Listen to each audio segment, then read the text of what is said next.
ರಜನಿಕಾಂತ್ ಅವರಲ್ಲ, ಅವರು ಶಿವಾಜಿರಾವ್ ಗಾಯಕ್ವಾಡ್ ಅಂತ. 1972 ಅಲ್ಲಿ ನಾನು ಉಡುಪಿಯಿಂದ ಪೂರ್ಣಪ್ರಜ್ಞಾ ಕಾಲೇಜ್ PUC ಮಾಡಿಬಿಟ್ಟು, ತುಳು ಲ್ಯಾಂಗ್ವೇಜ್ ನಮ್ಮದು.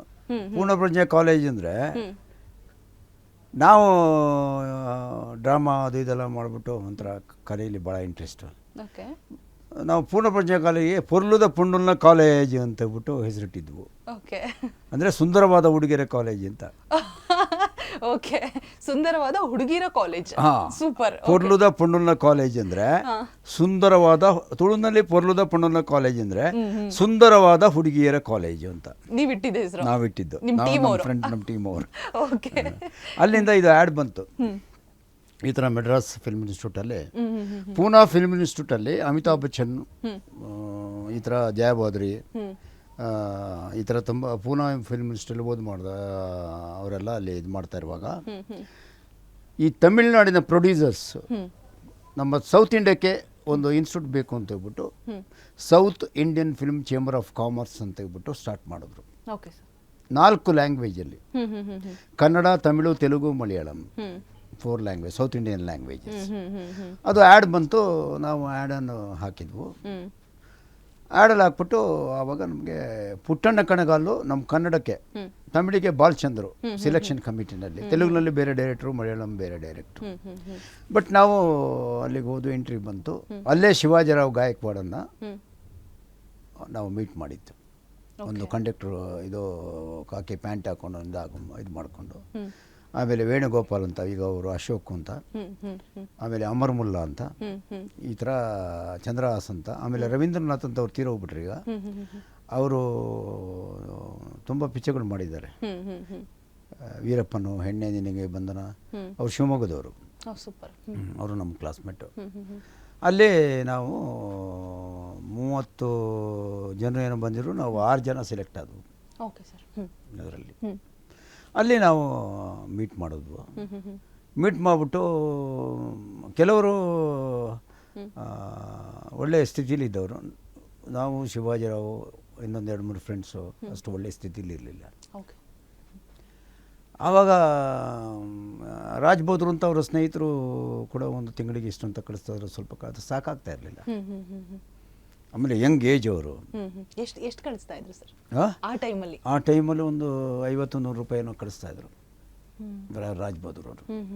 ಸ್ನೇಹಿತರು ಅವರು ಇಲ್ಲ, ಅವರು ಕಂಡಕ್ಟರ್ ಆಗಿದ್ದಾಗ ಅವ್ರ ಡ್ರೈವರು. ಓಕೆ. ಬೆಂಗಳೂರು ಸ್ನೇಹಿತರು. ಇವರು ಕಂಡಕ್ಟ್ರು, ಅವರು ಆಗಿದ್ದಾಗ ಅವ್ರ ಡ್ರೈವರು. ಬಟ್ ಅಲ್ಲಿ ಆ ಕಂಡಕ್ಟರ್ ಆಗಿದ್ದಾಗ ನೋಡಿದ್ವಿ ನಾವು, ಮಧ್ಯಲ್ಲೆಲ್ಲ ಬಂದು ನೋಡಿದ್ವಿ. ಆಗಲೂ ಅದೇ ಸ್ಟೈಲ್.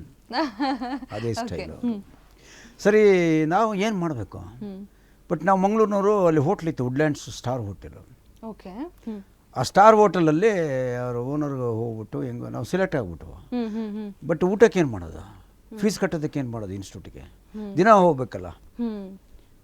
ಎಂಗೇಜ್ ಮಾತ್ರ, ಬಟ್ ಆ ಸ್ಫೂರ್ತಿ ಸರಿ ಅಂತ ಹೇಳ್ಬಿಟ್ಟು ಆ ಓನರು ಹೆಂಗೋ ಕಾಂಟ್ಯಾಕ್ಟ್ ಮಾಡಿ, ಯಾರ್ದೋ ಇನ್ಫ್ಲುಯೆನ್ಸ್ ಮಾಡಿ, ನೈಟ್ ರಿಸೆಪ್ಷನ್ ಅಂತ ನನಗೆ ಜಾಬ್ ಮಾಡಿಕೊಂಡು ನಾನು ಇನ್ಸ್ಟಿಟ್ಯೂಟ್ಗೆ ಹೋಗ್ತಾಯಿದ್ದೆ.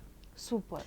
ಆವಾಗ ಪಾಪ ಅವ್ರಿಗೆ ಕಷ್ಟ ಇದ್ದಾಗಲೂ ಕೂಡ ಅವ್ರ ಫುಡ್ಡಿನ ವಿಚಾರದಲ್ಲೆಲ್ಲ ಸಹಾಯ ಮಾಡ್ತಾಯಿದ್ವು. ಎಲ್ಲ ಹೋಯ್ತು ಅಲ್ಲಿ ಬಂದು ಊಟ ಮಾಡೋದು, ಇದು ಮಾಡೋದು, ಫ್ರೆಂಡ್ಸ್ ಎಲ್ಲ ಇದು ಮಾಡೋದು. ನನ್ನ ಸಂಬಳ ಆವಾಗ 1972 750 ರೂಪಾಯಿ ಒಬ್ಬರೇ. Okay, super. ಇರೋದಕ್ಕೆ ರೂಮು ನನಗೆ ಒಳ್ಳೆ ಇದಿತ್ತು. ಆಯಿತು. ಬಟ್ ಇವರು ಏನಾಯಿತು ಅಂದರೆ ಪಾಪ, ಆದ್ರೂ ಕೂಡ ಅವ್ರಿಗೆ 1 ವರ್ಷ 2 ವರ್ಷ ಕೋರ್ಸ್, ಅದು 2 years ಕೋರ್ಸ್.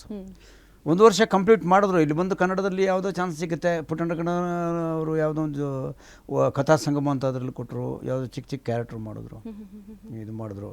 ಯಾವುದೋ ಒಂದು ಪ್ರೊಡ್ಯೂಸರ್ಸು ಚಾನ್ಸ್ ಕೊಡ್ತೀನಿ ಅಂತೇಳಿ ಅವ್ರು ಚಾನ್ಸ್ ಕೊಡದೆ ಇಲ್ಲೇ ಇದ್ದು ಮೇಕಪ್ ಹಾಕ್ಬಿಟ್ಟು ಇದು ಮಾಡಿ ಹಿಂದೆ ಕಳಿಸಿದ್ರು. ಪುನಃ ಇನ್ಸ್ಟಿಟ್ಯೂಟ್ಗೆ ಬಂದರು. ಸಹೋದರ ಸವಾಲ್, ವಿಷ್ಣುವರ್ಧನ್ ಅಂಡ್ ರಜನಿಕಾಂತ್, ನಾನು ಅದರಲ್ಲಿ ಕೋಆರ್ಡಿನೇಟರ್ ಕೆಲಸ ಮಾಡಿದ್ದೀನಿ. ಅದರಲ್ಲಿ ಬಂದು ವಿಷ್ಣುವರ್ಧನ್ ಜೊತೆಗೆ ಆ್ಯಕ್ಟ್ ಮಾಡಿದ್ರು, ಭವಾನಿ ಹೀರೋಯಿನಿ. ಅಲ್ಲಿ ಅವರ ಸ್ಟೈಲಲ್ಲಿ ಎಲ್ಲ ಇದಾಗ್ಬಿಟ್ಟು ಅದು ದೊಡ್ಡ ಹಿಟ್ಟಾಗೋಯ್ತು, ಅದು ಸೂಪರ್ ಹಿಟ್ ಆಗೋಯ್ತು. ಅದು ತಮಿಳ್ನವ್ರು ನೋಡಿದ್ರು. ಅಪೂರ್ವ ರಾಗಗಳು ಅಲ್ಲಿ ಜಾಸ್ತಿ ಅವ್ರಿಗೆ ಇದಿಲ್ಲ, ಬರೀ ಸೈಲೆಂಟ್ ಕ್ಯಾರೆಕ್ಟ್ರು. ಬಟ್ ಅದೇ ಸವದ ಸವಾಲ್ ನೋಡಿದ್ಮೇಲೆ ಮೂನ್ರು ಮುಡಿಚ್ ಅಂತ ಒಂದು villain character. Okay. Rajinikanth super hit. Super. Rajinikanth beginning ಬಂದಿದ್ದೆ ವಿಲನ್ ಆಗಿ ಬಂದು